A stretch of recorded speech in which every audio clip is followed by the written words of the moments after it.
명절 주간을 맞이해서 이 차례라고 하는 이름으로 올려지는 제사의 유래에 대하여 말씀을 드려보면서 정말 과연 축복은 누가 주는가? 먼저 제가 중국에 갔더니요, 큰 식당집에 그 대문이 있는데 대문에다가 한자로 복복자를 거꾸로 써놨어요. 그래서 제가 주인에게 물어봤죠. 아니, 복복자가 왜 거꾸로 써져 있는데 왜 그러세요? 왜 그러세요? 그러니까 이분들이 뭐라냐, 복은 위에서 내려오니까 복이 거꾸로 써져 있어야 밑으로 내려온다는 거예요. 복이 어디서 온다고요? 위에서 온다는 거예요. 하여튼 그 의의가 어딘지는 모르겠지만 위에서 온대요. 많은 사람들이 조상 제사를 우리 민족의 고유 미풍양속으로 생각하는데 절대 그렇지 않습니다. 이 제사는 중국에서 건너온 외래 문화입니다. 이 제사는 중국에서 공자 이전에 하나라와 상나라 때 처음으로 제사를 지냈다라고는 기록이 있어요. 당시의 제사는 지금처럼 죽은 사람에게 제사를 지낸 것이 아니라 살아있는 사람에게 제사를 드렸어요. 그러니까 집안에 가장 높은 종손을 높은 의자에 딱 앉혀놓고 그 앞에다 음식을 차려놓고 그 아래 자손들이 다 절을 하고 축복을 했던 그런 그 전례가 있었다는 것이죠. 지금도 인도에 가면 가족 중에 어른을 상석에 앉히고 그 앞에 음식을 차리고 이렇게 절을 하는 풍속이 지금도 인도에는 있다고 합니다. 근데 춘추 전국 시대에 이르러서 중국에 이 조갑이라고 하는 자가 형을 죽이고 왕권을 차지했습니다. 그러니까 아버지가 노발대발 하셨겠죠. 아버지의 환심을 사기 위해서 조갑이라는 자가 아버지에게 제사를 드리기 시작했어요. 이것이 조상 제사로까지 이렇게 번지게 되면서 백성들이 제사를 드리게 됐던 것이죠.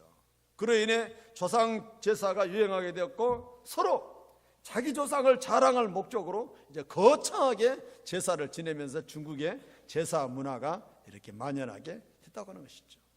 그런데 우리나라는 이 고조선 때부터 고려 말까지 천신에게만 제사를 지냈지 사람에게 제사를 지내지는 않았다고 합니다. 그러니까 우리 한민족이 5,000년의 역사를 가지고 있지 않습니까? 근데 그 중에 4,500년 동안 우리나라가 제사를 지내지 않았어요. 그런데 이 제사가 어떻게 우리들에게 절대적인 그런 마치 전래 풍속처럼 다가오게 됐는가? 서울대학교 사회학과 송옥은 교수가 제사의 유래에 대한 논문을 발표했는데요. 우리나라에 들어온 유래에 대하여 이렇게 말하고 있어요. 고려 왕실을 무너뜨리고 반역으로 왕권을 차지한 이성계가 4대 이성계와 4대 부들에 대하여 백성들의 민심이 돌아서 버렸습니다. 정당한 방법으로 왕권을 차지하지 않았기 때문에 백성들이 외면했던 것이죠. 그러자 이성계가 무학대사를 찾아가서 어떻게 하면 좋겠냐고 도움을 청하자 무학대사가 중국의 춘추 전국시대의 조갑이라고 하는 사람의 이야기를 예로 들면서 제사 제도를 도입하면 좋겠다, 이 제안을 한 것입니다. 그래서 예로부터 효를 중시하는 우리 민족이 효와 충을 연결해서 백성들의 마음을 사로잡을 수 있는 방법으로 제사를 지내면 백성들의 마음도 사로잡고 또 효도 장려하게 될 것이다. 이렇게 해서 이성계 때 제사가 시작된 것입니다. 그럼 여러분, 제가 한번 질문하겠습니다. 여러분, 제사를 이미 드려봤었고 지금도 드리는 가정들이 있는 줄 알고 있는데 제사상에 반드시 올라가야 할 3가지가 있는데 그것이 뭔지 아십니까? 이것이 없으면 정성이 부족하고 이 조상에 대한 예가 아니라고 생각을 했던 것이죠. 그러니까 감이죠, 감. 대추, 감을 반드시 올렸던 것이죠. 그러니까 대추는 씨가 하나지 않습니까? 씨가 하나니까 왕을 의미합니다. 밤은 한 송이에 3개가 들었지 않습니까? 삼정승을 의미합니다. 감은 씨가 6개가 들어있어요. 그래서 육판서를 의미한 것이죠. 대추와 밤과 감이 제사상에 올라가면서 제사의 예문을 만들었어요. 홀로 하나의 신 왕이시여 삼정승 육판서를 거느리시고 왕의 나라가 태평생대를 이루게 하옵소서, 이렇게 했다고 말합니다. 이 무지한 백성들이 이 대추와 밤과 감이 빠지면 정성이 부족하다고 여겼고 제사의 예문을 외우면서 자신들의 지식이 아주 뛰어났다는 것을 자랑하고 있는 것이죠. 고린도전서 1장 8절 말씀에 우상의 제물에 대하여는 우리가 다 지식이 있는 줄 아나 지식은 교만하게 하며 사랑은 덕을 세운다 그랬어요. 우상에 대한 지식도 지식이라고 그걸 자랑하려고 하는 거예요. 시어머니들이 유일하게 며느리한테 큰소리 칠 때가 언젠가 제사상 차릴 때예요. 감은 이렇게 넣고 국물은 이렇게 하고 뭐 어쩌고저쩌고 가르치려고 시어머니가 딱 벼르고 이제 마음을 먹고 제사상을 준비해라 그러는데 며느리는 핸드폰을 탁 켜고 탁 보면서 다 놔버리는 거예요. 시어머니가 뭔가 며느리한테 큰소리 치려는데 큰소리 칠 것이 없어요. 며느리가 더 잘해버리니까 핸드폰 보면서. 요즘 시어머니들 절대 며느리 앞에서 큰소리 칠 거 없어요.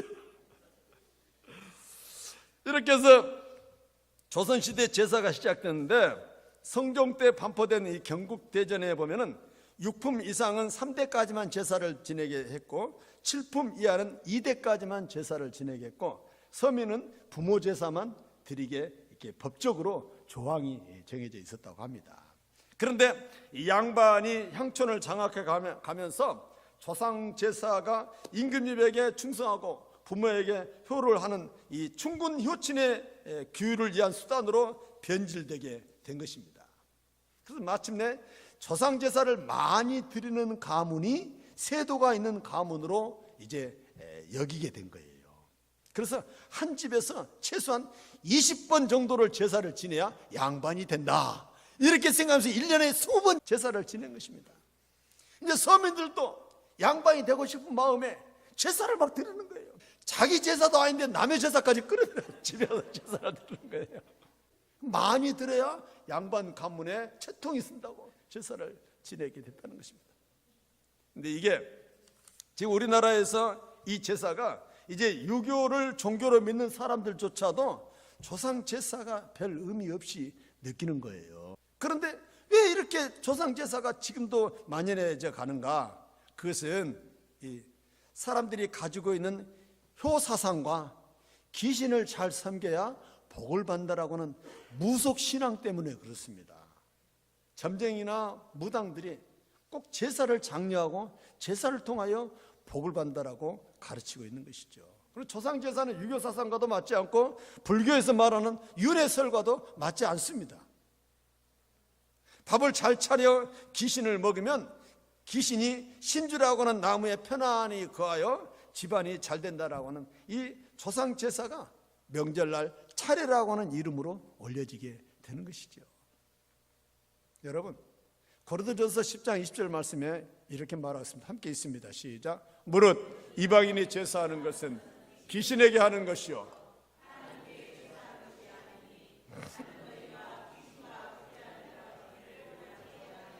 아멘. 제사는 누구하고 교제하는 거라고요?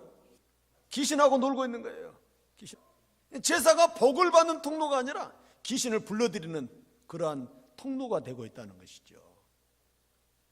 어릴 때 보면은 제사를 가장 많이 드리는 장손의 가정이 주로 자손이 귀하고 어려움이 많은 것을 가끔 보게 됩니다. 그것은 결코 제사를 많이 지낸다고 자손이 복을 받는 것이 아니라고 하는 증거예요. 만약에 조상 제사를 잘 드려가지고 복을 받는 것이 비결이라면 조상 제사를 그렇게 잘 드렸던 2조 500년 이래에 우리나라가 그렇게 많은 고난을 겪고 일제 침략을 받고 6.25 전쟁으로 고난을 받을 이유가 없잖아요. 그리고 죽은 조상이 복을 준다면은 복 못 받을 집이 어디 있겠어요. 조상들이 다 복 주려고 그냥 그냥 득실거릴 텐데. 그런데 조상 제사를 많이 지내는 가정일수록 빈곤하고 핍절하고 살림이 거들나고 결국은 별 볼 일 없는 가정들이 돼버리는 거예요. 사랑하는 여러분, 분명히 합시다. 부모는 살아계실 때 섬기고 살아계실 때 존중하고 살아계실 때 잘 모시는 거예요. 돌아가신 이후에 그분을 기억하고 그분의 가르침을 따라 사는 것이 자손의 본분이지, 돌아가신 부모가 귀신이 되어 우리에게 복을 줄 수 없다는 것입니다. 없다는 거예요. 그렇다면 우리에게 복을 줄 수 있는 분은 누구신가? 하나님이십니다. 하나님이 복을 주는 거예요.